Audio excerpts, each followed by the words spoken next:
Hi friends, welcome back to my YouTube channel Ashwini ಜರಿವು. ಇವತ್ತಿನ ವ್ಲಾಗ್ನ ಸ್ಟಾರ್ಟ್ ಮಾಡಿದ್ದೀನಿ. ಇವತ್ತು ಮಂಗಳವಾರ ಮಾರ್ನಿಂಗು 6:45 ಆಗಿದೆ. ಬೆಳಗ್ಗೆ ಎದ್ದಿದ್ದೇನೆ, ಸ್ವಲ್ಪ ಫ್ರೆಶ್ ಅಪ್ ಆಗಿ ನಾನು ಮಾಡುವಂಥ ಫಸ್ಟ್ ಕೆಲಸ ಅಂದರೆ ಮನೆ ಮುಂದೆ ರಂಗೋಲಿನ ಹಾಕೋದು. ಮನೆ ಮುಂದೆ ರಂಗೋಲಿ ಹಾಕೋದ್ರ ಮುಖಾಂತರ ನನ್ನ ದಿನ ಸ್ಟಾರ್ಟ್ ಆಗುತ್ತೆ ಅಂತಲೇ ಹೇಳಬಹುದು. ಅದೇ ರೀತಿ ಫಸ್ಟು ಒಳಗಡೆ ಎಲ್ಲ ಕ್ಲೀನ್ ಮಾಡಿಕೊಂಡು ಈಗ ಮನೆ ಮುಂದೆ ರಂಗೋಲಿನ ಹಾಕ್ಕೊಳ್ತಾ ಇದ್ದೀನಿ.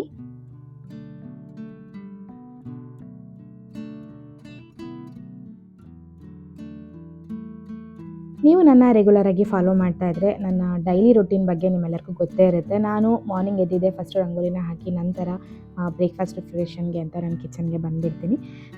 ಯಾರೆಲ್ಲ ನನ್ನ ಚಾನೆಲ್ನ ಸಬ್ಸ್ಕ್ರೈಬ್ ಮಾಡ್ಕೊಂಡಿದ್ದೀರೋ ಅವ್ರಿಗೆ ಥ್ಯಾಂಕ್ಸ್ ಹೇಳ್ತಾ, ಇನ್ನೂ ಯಾರೆಲ್ಲ ನನ್ನ ಚಾನೆಲ್ನ ಸಬ್ಸ್ಕ್ರೈಬ್ ಮಾಡ್ಕೊಳ್ಳದೆ ನೋಡ್ತಾ ಇದ್ದೀರೋ ಪ್ಲೀಸ್ ನನ್ನ ಚಾನೆಲ್ನ ಸಬ್ಸ್ಕ್ರೈಬ್ ಮಾಡ್ಕೊಳ್ಳಿ.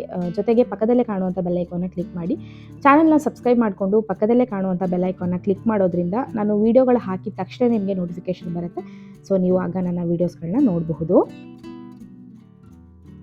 ಕಿಚನ್ಗೆ ಬಂದಿದ್ದೇನೆ. ಫಸ್ಟು ರಾತ್ರಿ ವಾಶ್ ಮಾಡಿಟ್ಟಿರುವಂಥ ಪಾತ್ರೆನೆಲ್ಲ ಎತ್ತಿಟ್ಟು ನಂತರ ಹಾಲು ಹಾಗೆ ನೀರನ್ನು ಬಿಸಿ ಆಗೋದಕ್ಕೆ ಇಟ್ಟಿದ್ದೀನಿ. ಅದಾದ ನಂತರ ಲಂಚ್ ಹಾಗೆ ಬ್ರೇಕ್ಫಾಸ್ಟ್ನ ಪ್ರಿಪೇರ್ ಮಾಡೋದಕ್ಕೇನೆಲ್ಲ ರೆಡಿ ಮಾಡ್ಕೊಳ್ಬೇಕು ಅದನ್ನು ಮಾಡ್ಕೊಳ್ತಾ ಇದ್ದೀನಿ. ಇವತ್ತು ಮಧ್ಯಾಹ್ನದ ಲಂಚ್ಗೆ ಅಂದರೆ ನನ್ನ ಲಂಚ್ ಬಾಕ್ಸಿಗೆ ಕರ್ಡ್ ರೈಸ್ನ ಮಾಡೋಣ ಅಂತ ಅಂದ್ಕೊಂಡಿದ್ದೀನಿ. ಬಿಕಾಸ್ ಈಗ ಸಮ್ಮರ್ ಇರೋದ್ರಿಂದ ಆದಷ್ಟು ತಂಪಾಗಿರುವಂಥ ಫುಡ್ಗಳನ್ನ ಕೊಡೋದಕ್ಕೆ ಇಷ್ಟಪಡ್ತೀನಿ. ಸೊ ಆದ್ದರಿಂದ ಮಜ್ಜಿಗೆ ಅನ್ನನ ಕಳಿಸೋಣ ಅಂತ ಹೇಳಿ ಅನ್ನಕ್ಕೆ ರೆಡಿ ಮಾಡ್ಕೊಳ್ತಾ ಇದ್ದೀನಿ.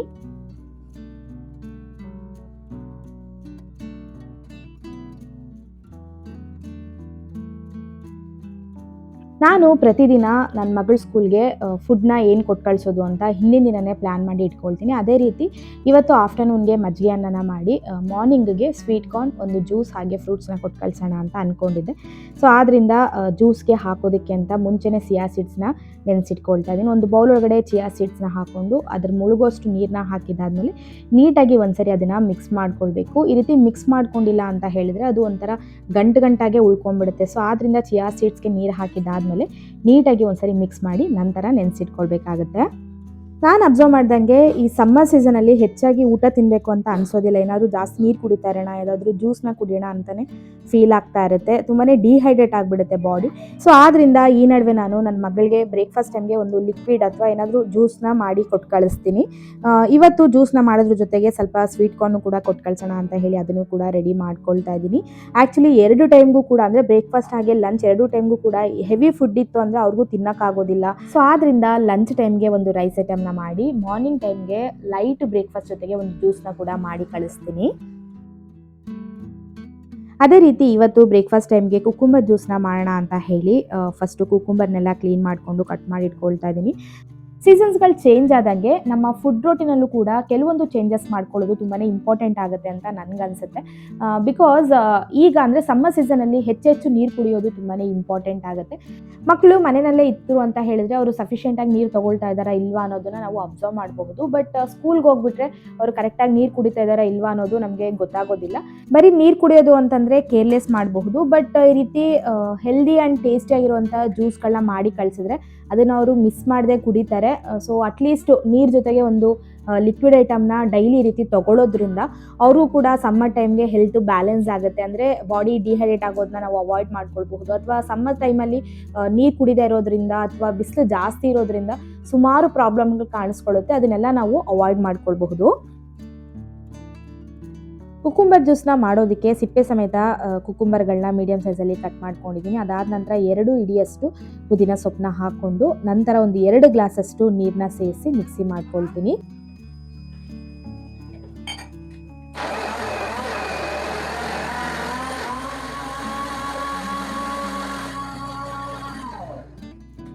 ಜ್ಯೂಸ್ನ ಮಿಕ್ಸಿ ಮಾಡ್ಕೊಂಡಿದ್ದಾದಮೇಲೆ ಈಗ ನಾನು ಇದನ್ನು ಫಿಲ್ಟರ್ ಮಾಡ್ಕೊಳ್ತಾ ಇದ್ದೀನಿ. ಇದನ್ನು ನೀವು ಬೇಕು ಅಂತಂದರೆ ಡೈರೆಕ್ಟಾಗಿ ಕೂಡ ಕುಡಿಬಹುದು, ಅಂದರೆ ಫಿಲ್ಟರ್ ಮಾಡ್ದಿರಾ ಹಾಗೆ ಕೂಡ ಕುಡಿಬಹುದು. ಬಟ್ ನನ್ನ ಮಗಳಿಗಾಗಿರ್ಬೋದು ನಮಗಾಗಿರ್ಬೋದು ಒಳಗಡೆ ಪಲ್ಪ್ ಏನಾರು ಇತ್ತು ಅಂತ ಹೇಳಿದ್ರೆ ಕುಡಿಯೋದಕ್ಕೆ ಅಷ್ಟು ಇಷ್ಟ ಆಗಲ್ಲ. ಫ್ರೂಟ್ ಜ್ಯೂಸ್ ಅಂದರೆ ಕುಡಿದ್ಬಿಡ್ಬಹುದು. ಬಟ್ ಈ ರೀತಿ ವೆಜಿಟೇಬಲ್ ಜ್ಯೂಸ್ಗಳನ್ನೆಲ್ಲ ಒಳಗಡೆ ಪಲ್ಪ್ ಇತ್ತು ಅಂತಂದರೆ ಅಷ್ಟು ಚೆನ್ನಾಗಿ ಅನಿಸೋದಿಲ್ಲ. ಸೊ ಆದ್ದರಿಂದ ನಾನು ಫಿಲ್ಟರ್ ಮಾಡಿ ನಂತರ ಯೂಸ್ ಮಾಡ್ಕೊಳ್ತೀನಿ. ನೆಕ್ಸ್ಟು ಇದಕ್ಕೆ ಸ್ವೀಟಿಗೆ ಎಷ್ಟು ಬೇಕೋ ಅಷ್ಟು ಹನಿನ ಆ್ಯಡ್ ಮಾಡಿಕೊಂಡು ಮಿಕ್ಸ್ ಮಾಡ್ಕೊಳ್ತೀನಿ. ಅದಾದ ನಂತರ ಚಿಯಾ ಸೀಡ್ಸ್ನ ನೆನೆಸಿಟ್ಟಿದ್ನಲ್ಲ ಅದನ್ನು ಕೂಡ ಒಂದು 4-5 ಸ್ಪೂನಷ್ಟು ಜ್ಯೂಸ್ ಒಳಗಡೆ ಹಾಕ್ಕೊಳ್ತಾ ಇದ್ದೀನಿ. ಚಿಯಾ ಸೀಡ್ಸಿಂದ ತುಂಬಾ ಹೆಲ್ತ್ ಬೆನಿಫಿಟ್ಗಳಿದೆ. ಸೊ ಆದ್ದರಿಂದ ಈ ರೀತಿ ಏನಾದರೂ ಜ್ಯೂಸ್ ಐಟಮ್ಸ್ಗಳನ್ನ ಮಾಡಿದ್ರೆ ನಾನು ಯಾವಾಗಲೂ ಚಿಯಾ ಸೀಡ್ಸ್ನ ಯೂಸ್ ಮಾಡ್ಕೊಳ್ತೀನಿ. ಫಿಲ್ಟರ್ ಮಾಡಿಟ್ಕೊಂಡಿರುವಂಥ ಕುಕುಂಬರ್ ಜ್ಯೂಸ್ಗೆ ಚಿಯಾ ಸೀಡ್ಸ್ ಹಾಗೆ ಹನಿನ ಆ್ಯಡ್ ಮಾಡಿದ್ದಾದಮೇಲೆ ಕೊನೆಯದಾಗಿ ಸ್ವಲ್ಪ ಲೆಮನ್ ಜ್ಯೂಸ್ನ ಹಾಕ್ಕೊಂಡು ಮಿಕ್ಸ್ ಮಾಡ್ಕೊಳ್ತೀನಿ. ಈ ಕುಕುಂಬರ್ ಜ್ಯೂಸ್ಗೆ ಪುದೀನ ಹಾಗೆ ಲೆಮನ್ನ ಯೂಸ್ ಮಾಡೋದ್ರಿಂದ ಟೇಸ್ಟ್ ತುಂಬಾ ಚೆನ್ನಾಗಿರುತ್ತೆ. ನಾನು ಯೂಶಲಿ ಪ್ರತಿದಿನ 6 o'clockಗೆಲ್ಲ ಎದ್ಬಿಡ್ತೀನಿ. ಎದ್ದಿದ್ದೆ ಮನೆ ಮುಂದೆಲ್ಲ ರಂಗೋಲಿ ಹಾಕಿ ಸ್ವಲ್ಪ ಕ್ಲೀನ್ ಮಾಡಿಕೊಂಡು ನಂತರ ಫುಡ್ನೆಲ್ಲ ಪ್ರಿಪೇರ್ ಮಾಡಿ ಶಾರ್ಪ್ 7:30ಗೆ ನನ್ನ ಮಗಳನ್ನ ಸ್ನಾನಕ್ಕೆ ಕರ್ಕೊಂಡೋಗಿ ಸ್ನಾನ ಮಾಡಿಸಿ ರೆಡಿ ಮಾಡಿಬಿಡ್ತೀನಿ. ಅವಳಿಗೆ ಸ್ಕೂಲ್ಗೆಲ್ಲ ರೆಡಿ ಮಾಡಿ ಮುಗಿಸೋಷ್ಟರಲ್ಲಿ 7:50 ಆಗುತ್ತೆ. ಅಂದರೆ ನನಗೆ ಆಲ್ಮೋಸ್ಟು 15 to 20 ಮಿನಿಟ್ಸ್ ಸಾಕು ನನಗೆ ನನ್ನ ಮಗಳನ್ನ ಸ್ಕೂಲ್ಗೆ ರೆಡಿ ಮಾಡೋದಕ್ಕೆ. ಆ್ಯಕ್ಚುಲಿ ನನ್ನ ಫ್ಯಾಮಿಲಿ ಫ್ರೆಂಡ್ಸಲ್ಲಿ ಸುಮಾರು ಜನ ಕೇಳ್ತಾನೆ ಇರ್ತಾರೆ, ನಿನ್ನ ಮಗಳಿಗೆ ಲಾಂಗ್ ಹೇರ್ಸ್ ಇರೋದ್ರಿಂದ ಸ್ಕೂಲಿಗೆ ಕಳಿಸುವಂಥ ಟೈಮಲ್ಲಿ ಲೇಟ್ ಆಗುತ್ತಲ್ವಾ ಜಡೆ ಹಾಕ್ಕೊಂಡಿರೋದಕ್ಕೆ ಅಂತ ಹೇಳಿ. ಬಟ್ ನನಗೆ ಅವತ್ತು ಲಾಂಗ್ ಹೇರ್ಸ್ ಇರೋದ್ರಿಂದ ಸ್ಕೂಲಿಗೆ ಲೇಟ್ ಆಗೋದಾಗಿರ್ಬೋದು ಅಥವಾ ಜಡೆ ಹಾಕೋದಕ್ಕೆ ಪ್ರಾಬ್ಲಮ್ ಆ ಥರ ಏನೂ ಫೀಲ್ ಆಗಿಲ್ಲ. ನಾನು ಎಷ್ಟೇ ಕೆಲಸಗಳಿದ್ರೂ ಕೂಡ ಶಾರ್ಪ್ 8 o'clockಗೆ ಮನೆ ಬಿಡೋ ಥರ ನಾನೆಲ್ಲ ಕೆಲಸಗಳನ್ನ ಮಾಡ್ಕೊಳ್ತೀನಿ. ಅದೇ ರೀತಿ ನನ್ನ ಮಗಳನ್ನ ಜಸ್ಟ್ 15 to 20 ಮಿನಿಟ್ಸಲ್ಲೇ ಸ್ಕೂಲ್ಗೆ ರೆಡಿ ಮಾಡಿಬಿಡ್ತೀನಿ. ಅವಳಿಗೆಲ್ಲ ರೆಡಿ ಮಾಡಿ ಮುಗಿಸೋಷ್ಟರಲ್ಲಿ ಕರೆಕ್ಟಾಗಿ 7:50 ಆಗುತ್ತೆ. ಇನ್ನು 10 ಮಿನಿಟ್ಸಲ್ಲಿ ನನ್ನ ಮಗಳು ಶೂ ಹಾಕೊಳ್ಳೋದಕ್ಕೆ ಅಂತ ಹೋಗ್ತಾಳೆ. ಆ ಒಂದು ಟೈಮಲ್ಲಿ ನಾನು ಬಾಕ್ಸಿಗೆಲ್ಲ ಫುಡ್ನ ಹಾಕಿ ನಂತರ ನಾನು ಕೂಡ ರೆಡಿಯಾಗಿ ಬಂದುಬಿಡ್ತೀನಿ. ಅಂದರೆ ನಾನು ಬಾಕ್ಸೆಲ್ಲ ರೆಡಿ ಮಾಡಿ ನಾನು ರೆಡಿ ಆಗೋದಕ್ಕೆ ಜಸ್ಟ್ ನನಗೆ 10 ಮಿನಿಟ್ಸ್ ಸಾಕಾಗುತ್ತೆ. ಸೊ ಎಲ್ಲ ರೆಡಿ ಆದಮೇಲೆ ಶಾರ್ಪ್ 8 o'clockಗೆ ನಾವು ಮನೆ ಬಿಟ್ಬಿಡ್ತೀವಿ. ಓಕೆ ಫ್ರೆಂಡ್ಸ್, ಮಗಳನ್ನ ರೆಡಿ ಮಾಡಿದ್ದಾದಮೇಲೆ ಈಗ ಬಾಕ್ಸ್ ಒಳಗಡೆ ಫುಡ್ನ ಹಾಕ್ಕೊಳ್ತಾ ಇದ್ದೀನಿ. ಇವತ್ತು ಮಾರ್ನಿಂಗ್ ಬ್ರೇಕ್ಫಾಸ್ಟ್ಗೆ ಸ್ವೀಟ್ ಕಾರ್ನ್ನ ಬಾಯ್ಲ್ ಮಾಡಿಟ್ಟಿದ್ದೆ, ಅದಕ್ಕೆ ಸ್ವಲ್ಪ ಸಾಲ್ಟ್ನ ಹಾಕಿ ಮಿಕ್ಸ್ ಮಾಡಿ ರೆಡಿ ಮಾಡ್ತಾ ಇದ್ದೀನಿ. ಸಮ್ಟೈಮ್ಸ್ ಇದಕ್ಕೆ ಚಿಲ್ಲಿ ಪೌಡರ್ ಅಥವಾ ಪೆಪ್ಪರ್ ಪೌಡರ್ ಇಲ್ಲ ಅಂತಂದರೆ ಬಟರ್ನ ಹಾಕ್ತೀನಿ. ಬಟ್ ಇವತ್ತು ಅವಳು ಏನು ಬೇಡ ಅಂತ ಹೇಳಿದ್ಲು ಅಂತ ಹೇಳಿ ಜಸ್ಟ್ ಸಾಲ್ಟ್ನ ಮಾತ್ರ ಹಾಕಿ ರೆಡಿ ಮಾಡಿಟ್ಟಿದ್ದೀನಿ. ಇವತ್ತು ಮಾರ್ನಿಂಗ್ ಬ್ರೇಕ್ಫಾಸ್ಟ್ಗೆ ಸ್ವೀಟ್ ಕಾರ್ನ್ ಕುಕುಂಬರ್ ಜ್ಯೂಸ್ ಜೊತೆಗೆ ಬನಾನೂ ಕೂಡ ಕೊಟ್ಟು ಕಳಿಸ್ತಾ ಇದ್ದೀನಿ. ಆ್ಯಕ್ಚುಲಿ ನನ್ನ ಮಗಳಿಗೆ ಬನಾನನ ಹಾಗೆ ಕೊಟ್ಟು ಕಳಿಸೋದಕ್ಕಿಂತ ಈ ರೀತಿ ಕಟ್ ಮಾಡಿ ಕೊಟ್ಟರೆ ತುಂಬ ಇಷ್ಟಪಡ್ತಾಳೆ. ಮನೆಯಲ್ಲೂ ಕೂಡ ಸಮ್ಟೈಮ್ಸು ಬನಾನನ ಕಟ್ ಮಾಡಿ ಅದ್ರ ಮೇಲೆ ಹನಿ ಹಾಕ್ಕೊಂಡು ತಿಂತಾಳೆ. ಬಟ್ ಇವತ್ತು ಪ್ಲೇನ್ ಬನಾನಾ ಸಾಕು ಅಂತ ಹೇಳಿದ್ಲು. ಸೊ ಆದ್ದರಿಂದ ಅದನ್ನು ಕೂಡ ಕಟ್ ಮಾಡಿ ಹಾಕಿದ್ದೀನಿ. ನೆಕ್ಸ್ಟು ಲಂಚಿಗೆ ಮಜ್ಜಿಗೆ ಅನ್ನನ ಮಿಕ್ಸ್ ಮಾಡ್ಕೊಳ್ತಾ ಇದ್ದೀನಿ. ಆ್ಯಕ್ಚುಲಿ ಇಷ್ಟು ದಿನ ನನ್ನ ಮಗಳನ್ನ ಸ್ಕೂಲ್ಗೆ ರೆಡಿ ಮಾಡೋದಕ್ಕೆ ಹೋಗ್ತೀನಲ್ಲ, ಆವಾಗಲೇ ಕುಕ್ಕರ್ದು ಲಿಡ್ನ ಓಪನ್ ಮಾಡಿ ಸ್ವಲ್ಪ ಗಾಳಿ ಆಡೋದಕ್ಕೆ ಬಿಟ್ಟು ಹೋಗ್ತಿದ್ದೆ. ರೆಡಿ ಮಾಡಿ ಬರೋಷ್ಟರಲ್ಲಿ ಅನ್ನ ಕೂಡ ತಣ್ಣಗಾಗ್ತಿತ್ತು, ಆವಾಗ ಮೊಸರು ಹಾಕೋದಕ್ಕೆ ನನಗೆ ಹೆಲ್ಪ್ ಆಗುತ್ತೆ. ಬಟ್ ಇವತ್ತು ಕುಕ್ಕರ್ ಲಿಡ್ನ ಓಪನ್ ಮಾಡೋದು ಮರ್ತ್ಬಿಟ್ಟಿದೆ. ಸೊ ಆದ್ದರಿಂದ ಅನ್ನ ಸ್ವಲ್ಪ ಬಿಸಿ ಬಿಸಿ ಇತ್ತು, ಅದನ್ನು ಕೂಡ ಸ್ವಲ್ಪ ಸ್ಮ್ಯಾಶ್ ಮಾಡಿ ನಂತರ ಫಸ್ಟು ವಾಟರ್ನ ಹಾಕಿ ತಣ್ಣಗೆ ಮಾಡಿಕೊಂಡು ನಂತರ ಉಪ್ಪು ಹಾಗೆ ಮೊಸರನ್ನ ಸೇರಿಸ್ಕೊಂಡು ಮಿಕ್ಸ್ ಮಾಡ್ಕೊಳ್ತಾ ಇದ್ದೀನಿ. ಯಾಕೋ ಈ ನಡುವೆ ನನ್ನ ಮಗಳಿಗೆ ಸ್ವಲ್ಪ ಹೆಲ್ತ್ ಸರಿ ಇರಲಿಲ್ಲ. ಹೆಲ್ತ್ ಸರಿ ಇಲ್ಲದೆ ಇರೋ ಟೈಮಲ್ಲಿ ಅವಳಿಗೆ ಇಷ್ಟ ಇಲ್ಲದಿರೋವಂಥ ಫುಡ್ ಏನಾದರೂ ಕೊಟ್ಟು ಕಳಿಸ್ಬಿಟ್ರೆ ವಾಪಸ್ ರಿಟರ್ನ್ ತಂದುಬಿಡ್ತಾಳೆ. ಸೊ ಆದ್ದರಿಂದ ಆದಷ್ಟು ಅವಳು ಇಷ್ಟಪಟ್ಟು ತಿನ್ನುವಂಥ ಫುಡ್ನೇ ಈ ನಡುವೆ ಮಾಡಿ ಕಳಿಸ್ತಾ ಇದ್ದೀನಿ. ಅದೇ ರೀತಿ ಅವಳಿಗೆ ಮಜ್ಜಿಗೆ ಅನ್ನ ಅಥವಾ ಮೊಸರನ್ನ ಅಂದರೆ ತುಂಬಾ ಇಷ್ಟ ಆಗುತ್ತೆ. ಸೊ ನೀಟಾಗಿ ಖಾಲಿ ಮಾಡ್ಕೊಂಡು ಬರ್ತಾಳೆ. ಸೊ ಆದ್ದರಿಂದ ಮಧ್ಯಾಹ್ನಕ್ಕೆ ಮೊಸರನ್ನ ಮಾಡಿ ಮಾರ್ನಿಂಗಿಗೆ ಸ್ವೀಟ್ ಕಾರ್ನು ಬನಾನಾ ಹಾಗೆ ಕುಕುಂಬರ್ ಜ್ಯೂಸ್ನ ಮಾಡಿ ಕಳಿಸ್ತಾ ಇದ್ದೀನಿ. ಪ್ರತಿದಿನ ನನ್ನ ಮಗಳನ್ನ ಸ್ಕೂಲ್ಗೆ ಡ್ರಾಪ್ ಮಾಡಿ ಬಂದಮೇಲೆ ಸ್ವಲ್ಪ ಹೊತ್ತು ಅಂದರೆ ಒಂದು 1/2 hour ಬಾಲ್ಕನಿನಲ್ಲಿ ಕೂತು ನಾನು ಟೈಮ್ನ ಸ್ಪೆಂಡ್ ಮಾಡ್ತೀನಿ. ಬಿಕಾಸ್ ಆಗಷ್ಟೇ ಸನ್ರೈಸ್ ಆಗಿರುತ್ತೆ, ಎಳೆ ಬಿಸಿಲಿರುತ್ತೆ.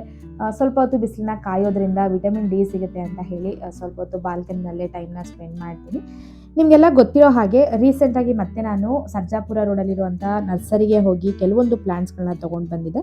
ಈ ಒಂದು ಗಿಡನ ನಾನು ಸ್ಟಾರ್ಟಿಂಗ್ ತಂದಾಗ ಜಸ್ಟ್ ಕೊಂಬೆಗಳಿದ್ವು ಅಷ್ಟೇ, ಒಂದು ಎಲೆ ಕೂಡ ಇರಲಿಲ್ಲ. ಬಟ್ ಜಸ್ಟ್ 1 ವಾರಕ್ಕೆ ನೀವು ನೋಡ್ತಾ ಇರಬಹುದು ಎಷ್ಟೊಂದು ಎಲೆಗಳು ಚಿಗುರಿದೆ.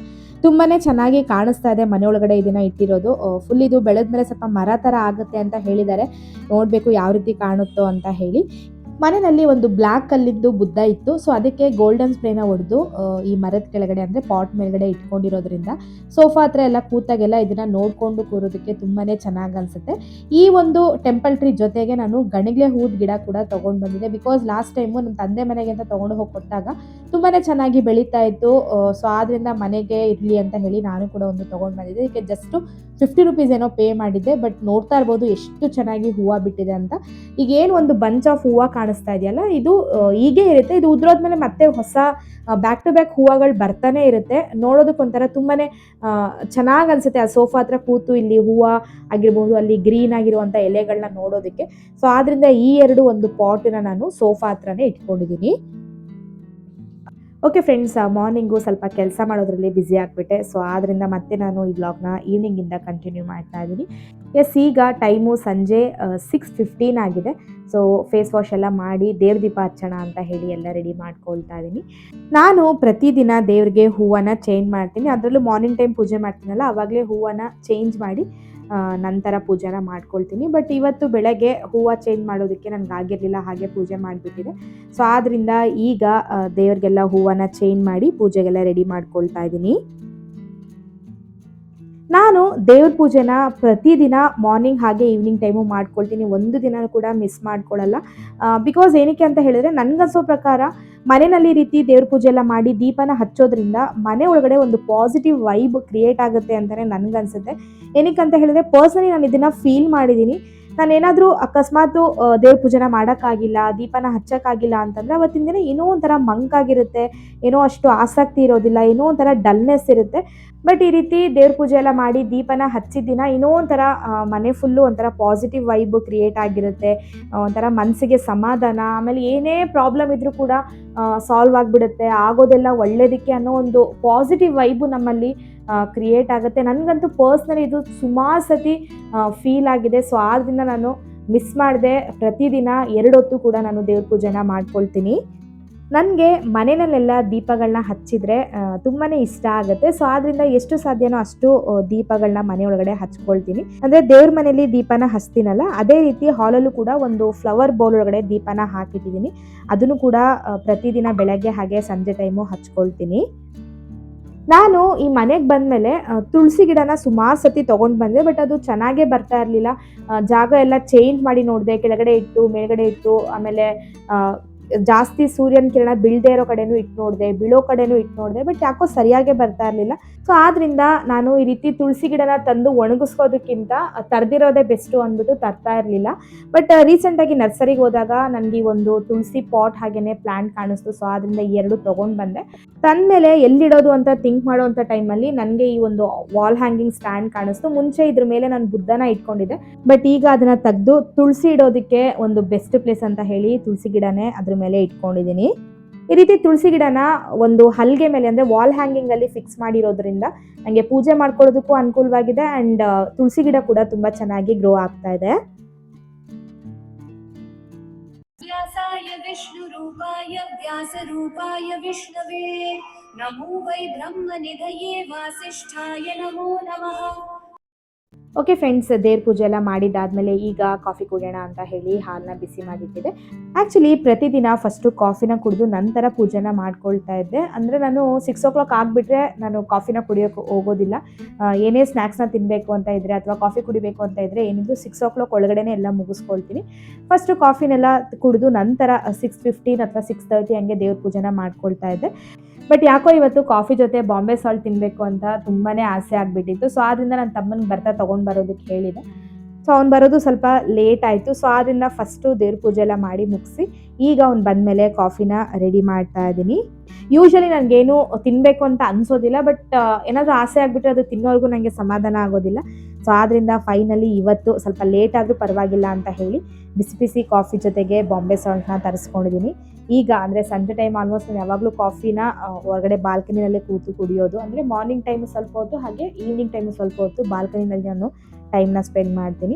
ಸೊ ಅದೇ ರೀತಿ ಇವತ್ತು ಸಹ ಬಾಲ್ಕನಿಯಲ್ಲಿ ಕೂತು ಬಿಸಿ ಬಿಸಿ ಕಾಫಿ ಒಟ್ಟಿಗೆ ಬಾಂಬೆ ಸಾಲ್ಟ್ನ ತಿಂತಾ ತುಂಬಾ ಚೆನ್ನಾಗಿ ಟೈಮ್ನ ಸ್ಪೆಂಡ್ ಮಾಡಿದೆ ಅಂತಲೇ ಹೇಳಬಹುದು.